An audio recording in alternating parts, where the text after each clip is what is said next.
Imagine we have this track that is tilted. The tilt I tried to explain by putting this angle theta between the blue line and the red line, which is the horizontal.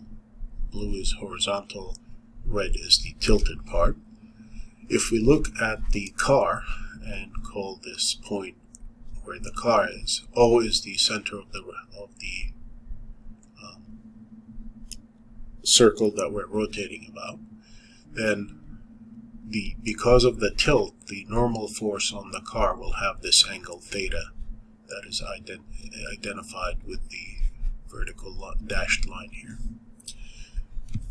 And notice that if we break this into F and Y and F and X, then the sum of the forces in the X direction is going to be the mass times the acceleration in the X direction.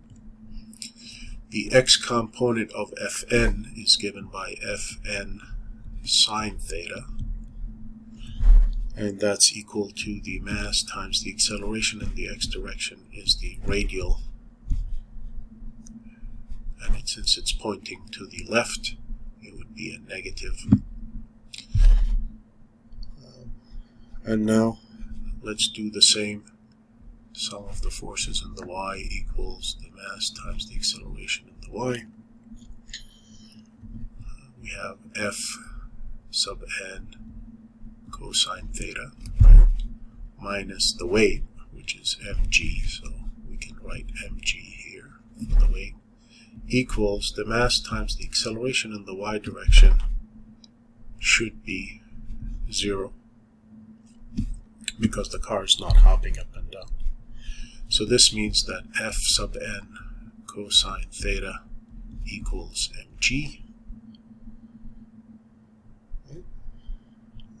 And now we have that Fn sine theta equals minus m v squared over r, and Fn cosine theta equals mg. If we divide these two equations together, we get tangent theta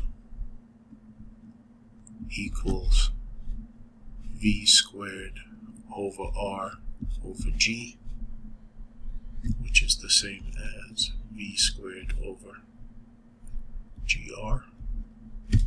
So theta by itself is going to be the tangent inverse of v squared over gr. And these values we know, so we put tangent inverse. V is 20 meters per second, and this whole thing is squared, divided by g is 9.8 meters per second squared, and r is 190 meters. Do this, we get approximately 12 degrees. So the bank should be about 12 degrees.